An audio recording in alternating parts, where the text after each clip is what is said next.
Hi, and thanks for dropping in. This week I've been reflecting on limiting beliefs, specifically the limited beliefs that we often carry with ourselves. Now, this is something that often brings people to coaching or counseling because they can see on some level that they're being stopped by something, that they have potential, they know that they have potential to achieve their goals, and for whatever reason they keep hitting the same wall over and over again, and there's a blind spot there, and oftentimes the culprit is a limiting belief. Now, it's also possible to have limiting beliefs that we're not even aware of. We have so many embedded beliefs that we learned through conditioning, being raised by the parents that we had, in the family that we had, in the neighborhood that we lived in the country that we lived in. We all take in beliefs, messages that are programmed into us when we're young, and we walk around with them, oftentimes not even questioning them. Now, the thing about a belief is, according to the Oxford Dictionary, an acceptance that something is true. Okay, so this something is not necessarily true. It's not necessarily true. It could be true, but it's not necessarily true. And oftentimes it isn't true, but we accept it as such. And so that's the thing about these limiting beliefs, is that we have accepted them to be the truth. And so it's very important to start noticing our beliefs and our belief systems and beginning to question them, question the validity of them, if we're going to actually live the lives that we really want, the full lives that we know are possible for ourselves. Now, the thing about a lot of these beliefs is that they're based on experiences that we had at certain times of our lives, and at those times in our lives we're able to find evidence to support these beliefs. And then oftentimes we just, again, we file that away and we say, okay, this is true, and then we move on with our lives and we're carrying that with us.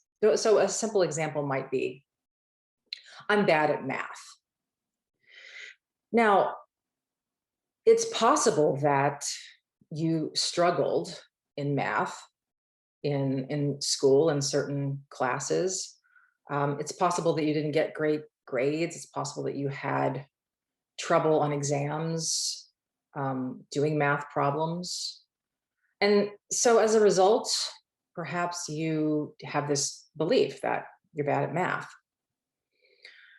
Now, there are many things that, so the evidence is, of course, the report cards, the grades, and maybe you were better at other subjects naturally. And so by comparison, it seems to be that you're bad at math. But there could be so many factors that led to that. Perhaps you had not great math teachers. So if you ended up with teachers who were not really able to communicate well or teach well the subjects of math, then you might have had difficulty getting the fundamentals in the first place, which could start you off on a bad foot. And then you end up struggling as you go. And the same could be true of, if you don't get the proper help that you need. Let's say that you're struggling, and if you had had a tutor early on or something, perhaps you would have done much better. Perhaps you would have learned to like the subject. And if there had been somebody who had made it fun for you, who had shown you different ways of looking at math, not as this dry subject, but as really fun puzzles or brain teasers, or made a game out of it, maybe you would have actually enjoyed math, and maybe you would have even learned to excel at it. Now, this is nothing against teachers, and I'm not saying that at all, but I'm just saying that it could have been one period in your personal history that made the difference between whether you were quote unquote good at math or bad at math. And oftentimes, like in this kind of example, when kids are not really engaged in whatever material they're expected to learn, then they can grow disinterested. Then hence the outcome, I'm bad at math, emerges.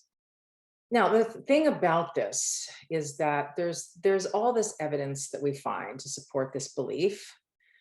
And then a lot of times there are often other parts of this experience. Maybe you are shamed for making poor grades in this subject, which then added a whole other layer of meaning to being bad at math. Maybe your sibling was great at math and you felt like a failure in comparison. Maybe nobody in your family was good at math, and so therefore it was kind of part of the family mythology. Well, we're not good at math, So there are so many reasons that these beliefs get reinforced. And then oftentimes we make further interpretations about them. Like this means something about me.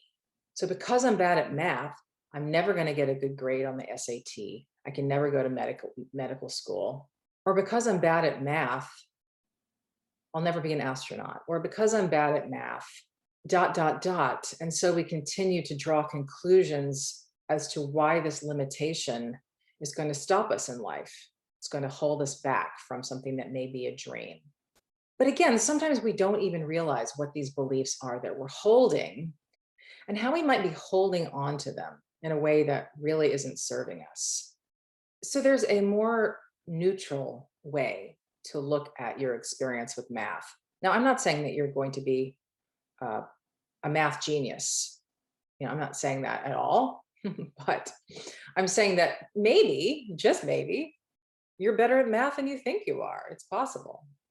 But a more neutral way of looking at the math issue is something along the lines of, I did not particularly enjoy math in school. I did not particularly take to the subject. I did not seek out nor was offered any other help, any extra help. And the teachers I had did not bring anything that I felt made the subject more interesting. And it's really just that. Now, again, I'm not really saying that you would be good at math or that you wouldn't, but I'm saying that there are many circumstances that are feeding into this belief. And many of them, if altered, could have changed that outcome, and therefore the belief would be invalidated. We human beings have a tendency to look for evidence that supports our beliefs. So especially those really strongly held ones, we do have this tendency to filter out evidence to the contrary and seek and find evidence that supports our beliefs. So again, is it true or is it fabricated? So another belief I hear quite often in the work I do is I'm bad at relationships. Now, again, this belief is based on so-called evidence from experience. And I mean, there's just so much about this that isn't necessarily true, you know? So, we could talk about attachment styles. I'm not going to get into that, but how, the relationships you had with your parents and your siblings can often set you up for certain relational experiences later in life. And what ends up happening then is you might end up repeating some patterns that you had as a child with the people in your primary relationships. And perhaps then you have a series of relationships that just don't work out. Perhaps they are challenging, perhaps they're full of conflict, or the person's not emotionally available, whatever it is.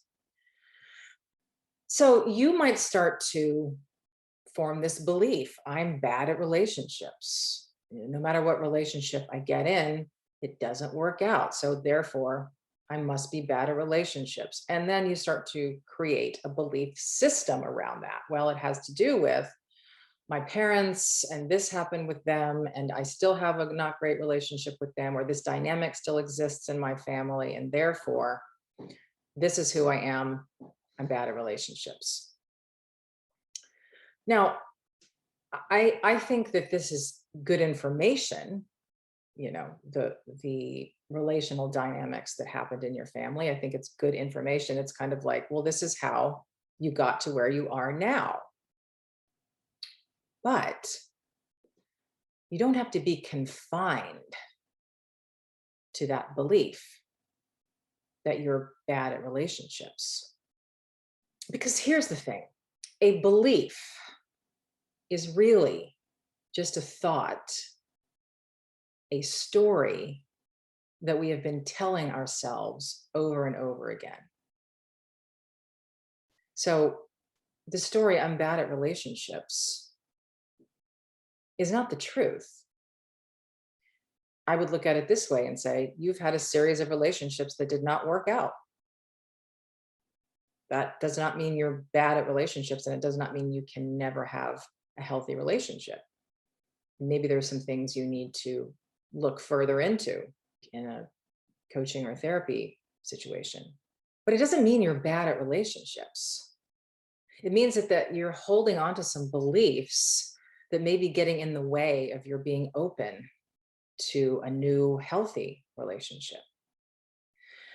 Now, beliefs are really primarily just thoughts, right? They're thoughts that we repeat and we buy into.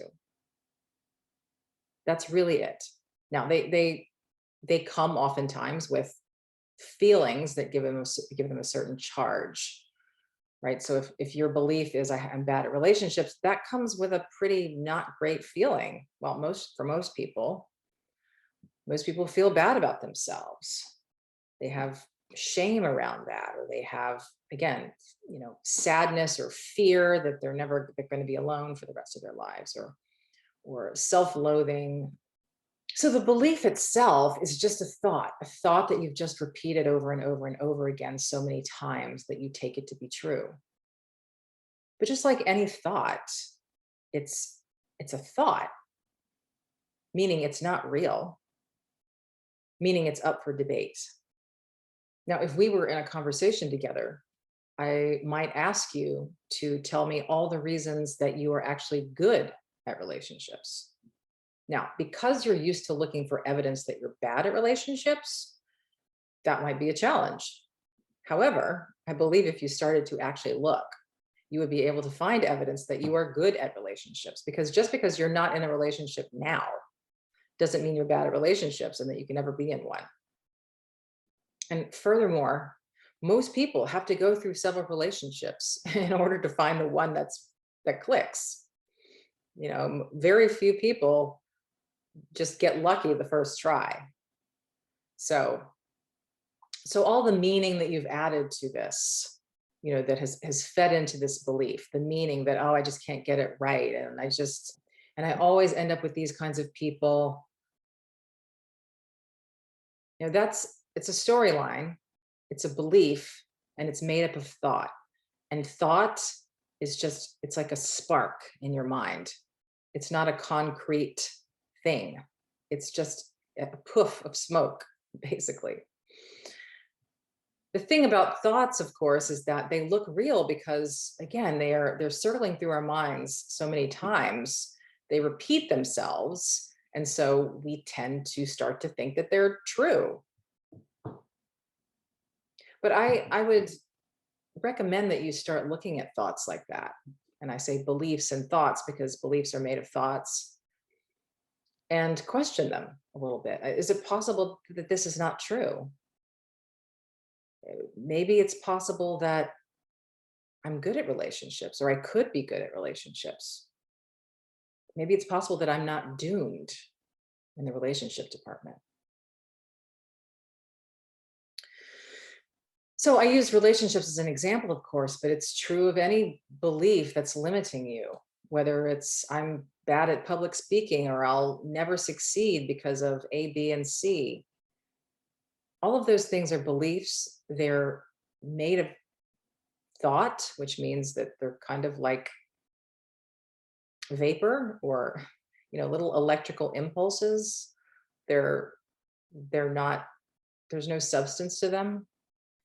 And so that's what makes it possible to see through them, just like you could see through a cloud when it shifts, right? And you see that it's vapor. It looks solid when you're looking up at it, but then it shifts and then it kind of starts to dissipate, and you go, oh, it's not solid, it's vapor. The same is true of our thoughts and our beliefs. They can shift. The minute we can see a glimpse that maybe they're not true, maybe there's a possibility that something else could be true, a thought can literally evaporate if you're able to see that, if you're able to see that fact, the fact that your beliefs are not the truth. And I'm not saying that all beliefs are not true. I'm just saying that some of these limiting ones really need a second look or a third look. So if you find yourself knocking up against those walls that look solid, see if you can find the holes in them, because there are holes. There are definite holes. And once you see the holes, then there's possibility. There's possibility for a whole new you. I mean, imagine if you didn't carry around that identity of I'm bad at relationships. Imagine what all could be possible. So that's something to just chew on this week, and, you know, take a crack at some of those limiting beliefs. Really, once you start to see that there's no basis to them, or the basis is what was an experience that you built a lot of meaning around.